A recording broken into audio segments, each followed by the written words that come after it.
ശ്രീമദ് ഭഗവത്ഗീത അധ്യായം 7 ശ്ലോകം 3. മനുഷ്യാണാം സഹസ്രേഷു കശ്ചിത് യദതി സിദ്ധയേ യതതാമപി സിദ്ധാനാം കശ്ചിന്മാം വേത്തി തത്വതഃ. ആയിരക്കണക്കിന് മനുഷ്യരിൽ ഏതോ ഒരാൾ സിദ്ധിക്കായിക്കൊണ്ട് പരിശ്രമിക്കുന്നു. അങ്ങനെ പരിശ്രമിക്കുന്ന സിദ്ധന്മാരിലാവട്ടെ ഏതോ ഒരാൾ വാസ്തവികമായി എന്നെ അറിയുന്നു. ഇവിടെ സിദ്ധി എന്ന് പറയുമ്പോൾ ആത്മജ്ഞാനമാണ് സിദ്ധി. മറ്റു സിദ്ധികളിൽ നിന്നെല്ലാം വ്യത്യസ്തമാണത്. ആ ആത്മജ്ഞാന സിദ്ധിക്കായിക്കൊണ്ടുള്ള ജന്മമാണ് മനുഷ്യജന്മം. ഇവിടെ മനുഷ്യനെന്ന് പറയുമ്പോൾ ഒരു മനുഷ്യരൂപം ഉള്ള ആൾ എന്നല്ല അർത്ഥമാക്കുന്നത്, വിശേഷബുദ്ധി ഉള്ള ആൾ.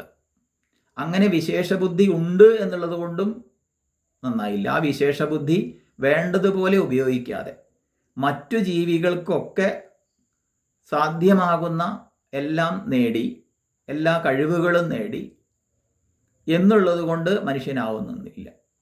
മനുഷ്യനാവണമെങ്കിൽ കാര്യത്തെ കണ്ട് കാരണത്തെ തിരിച്ചറിയാനുള്ള വിശേഷബുദ്ധിയാണ് മനുഷ്യൻ്റെ പ്രത്യേകത. അങ്ങനെ ആ വിശേഷബുദ്ധിയുടെ ഉപയോഗിച്ചിട്ടുള്ള ഏറ്റവും വലിയ കണ്ടെത്തൽ ആത്മജ്ഞാനമാണ്. ആ ആത്മജ്ഞാനമാകുന്ന സിദ്ധി നേടണം എന്നാണ് ഉദ്ദേശിച്ചത്. അങ്ങനെ നേടാൻ വേണ്ടി പരിശ്രമിക്കുന്ന ആയിരങ്ങളിൽ ഒരുവൻ മാത്രമേ വാസ്തവത്തിൽ ആത്മാവ് എന്താണെന്നുള്ളത് അറിയുന്നുള്ളൂ.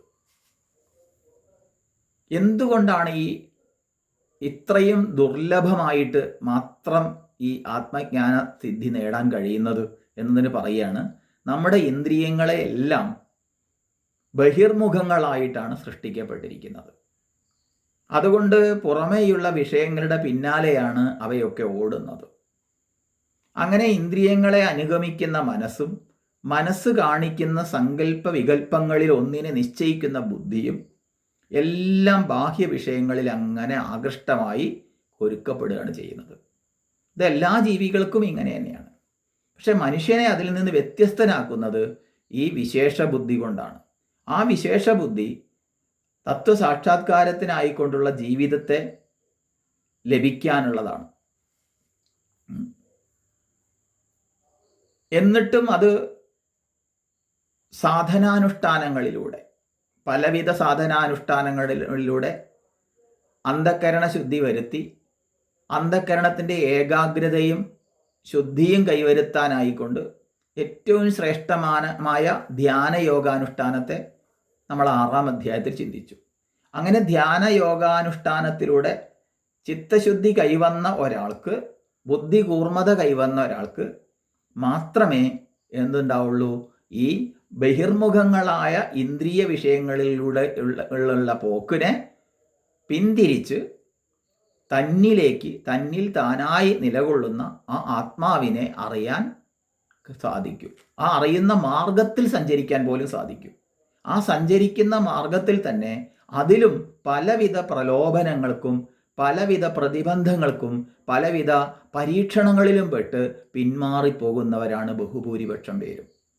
അങ്ങനെയുള്ളവരിൽ ഏതോ ഒരു ധീരൻ, കശ്ചിത് ധീര, ഏതോ ഒരു ധീരൻ, ധീരൻ എന്ന് പറഞ്ഞാൽ ധിയം രാതീതി ധീരൻ, ഏതോ ഒരു ധീരന് മാത്രമേ ഈ പരമസത്യത്തിൻ്റെ സാക്ഷാത്കാരമായ ശരിയായ സിദ്ധി കൈവരുന്നുള്ളൂ എന്നാണ് ഇവിടെ പറഞ്ഞതിനർത്ഥം.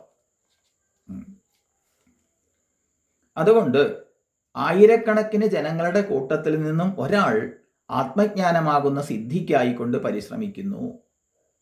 ബാക്കിയുള്ളവരെല്ലാവരും ഈ വിഷയങ്ങളുടെ പിന്നാലെ പരക്കം പായുന്നു. വാസ്തവത്തിൽ ആത്മജ്ഞാനം ഒന്നിൽ മാത്രമാണ് ആനന്ദമുള്ളത്.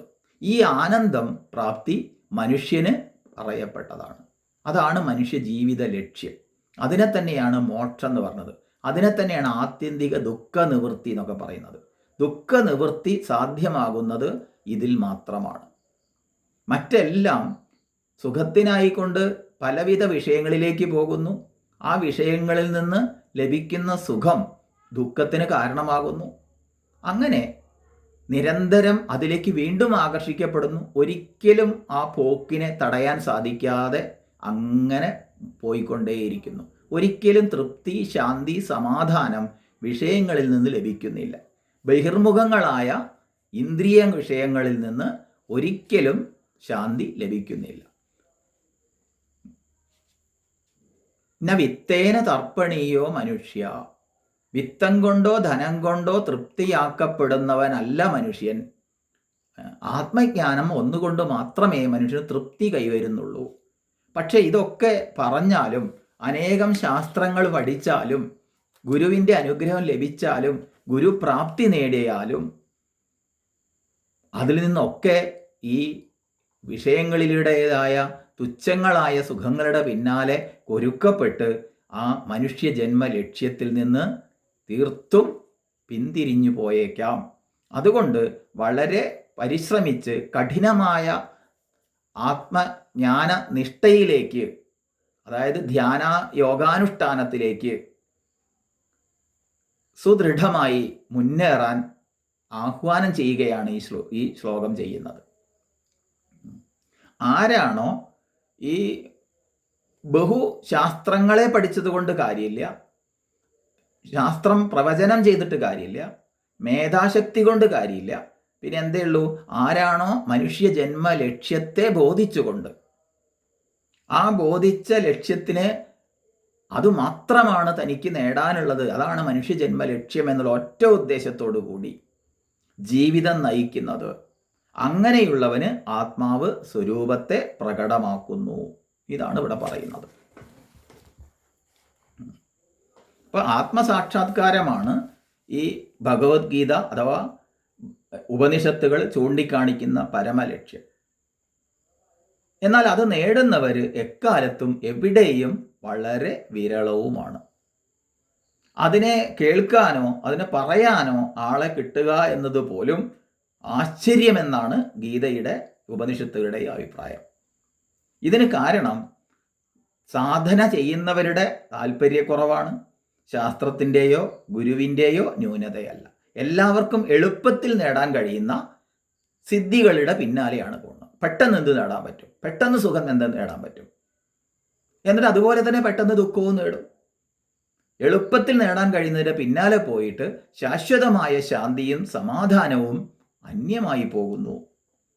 അപ്പോൾ സ്വന്തം ദൗർബല്യങ്ങൾ ആണ് അതിലേക്ക് താൽക്കാലികങ്ങളായ നശ്വരങ്ങളായ സുഖലോലുപതയിലേക്ക് പോയി ദുഃഖത്തെ ഏറ്റുവാങ്ങാൻ കാരണമാകുന്നത്. ആത്മവികാസം എങ്ങനെ നേടാം എന്ന് അറിഞ്ഞതുകൊണ്ട് മാത്രം കാര്യമില്ല, ആ അറിവിനനുസരിച്ച് ജീവിതം ചിട്ടപ്പെടുത്താൻ തയ്യാറാവണം. ഭൗതികങ്ങളായ അറിവുകളെ പോലെയല്ല ആധ്യാത്മിക ശാസ്ത്രം. പഠിച്ചതറിഞ്ഞതുകൊണ്ട് മാത്രം കാര്യമില്ല, അറിഞ്ഞാചരിക്കണം. ജ്ഞാത്വ കർമ്മ സമാചരേ. അറിവും ആചരണവും ഒരേപോലെ വേണം, എങ്കിലേ ആത്മവികാസത്തിന് അത് കാരണമാവുകയുള്ളൂ. അങ്ങനെ പ്രയത്നം ചെയ്യാൻ ഉത്സാഹമുള്ളവരുടെ കുറവാണ് ഈ ദുർലഭമായിരിക്കുന്ന മനുഷ്യജന്മത്തിൻ്റെ ലക്ഷ്യത്തെ നേടാൻ സാധിക്കാത്തതിൻ്റെ കാരണം, അല്ലാതെ ഒന്നുമല്ല. അങ്ങനെ ജ്ഞാനയജ്ഞങ്ങളിലും അതുപോലെ ഗീത മുതലായ ശാസ്ത്രങ്ങളിലും ഒക്കെ കേട്ട് അതിൻ്റെ വേദാന്തത്തിൻ്റെ രഹസ്യം അറിയാൻ ശ്രമിക്കുന്നവർ തന്നെ വിരളമാണ്. അങ്ങനെ ശ്രവണം ചെയ്യുന്നവരുടെ കൂട്ടത്തിൽ 1000-1 മറ്റോ ആധ്യാത്മിക ജീവിതം നയിക്കാൻ തയ്യാറായെങ്കിലായി. അങ്ങനെ സാധന ചെയ്യുന്നവരിൽ തന്നെ 1000-1 പരമാത്മാവിനെ സാക്ഷാത്കരിക്കുന്നു.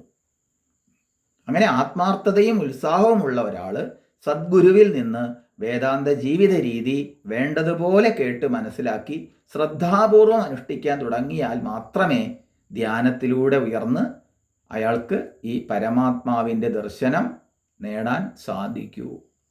അപ്പം അല്ലാത്തവരുടെയൊക്കെ വെറുതെയാണോ? അല്ല. അല്ലാത്തവരുടെ ജീവിതത്തിൽ ഭൗതികങ്ങളായ സാഹചര്യങ്ങളെ പിടിച്ചു നിൽക്കാനുള്ള കരുത്തൊക്കെ അയാൾക്കുണ്ടാവും. പക്ഷേ ശാശ്വതമായ ശാന്തി, ആത്യന്തികമായ ദുഃഖ നിവൃത്തിയാകുന്ന ഈശ്വര സാക്ഷാത്കാരം, മോക്ഷം എന്നുള്ളത് ഈ വാസനാജാലങ്ങളൊക്കെ അടങ്ങി നീങ്ങി മനസ്സ് പൂർണ്ണമായിട്ടും ഈ പരമാത്മാവിൻ്റെ ആ ഏകാഗ്രതയിൽ ഉറയ്ക്കുമ്പോൾ മാത്രമേ ആ ശാന്തി കൈവരാൻ സാധിക്കുകയുള്ളൂ. ആത്യന്തികമായ ദുഃഖനിവൃത്തി സാധിക്കാൻ പറ്റുകയുള്ളൂ. അതിന് ഇന്ദ്രിയ മനോബുദ്ധികളെ സജ്ജമാക്കിയിട്ട് എപ്പോഴും അതിൻ്റെ ഉത്സാഹപൂർവം പ്രയത്നിക്കണം എന്ന് ആഹ്വാനം ചെയ്യുകയാണ് ഇവിടെ ചെയ്യുന്നത്.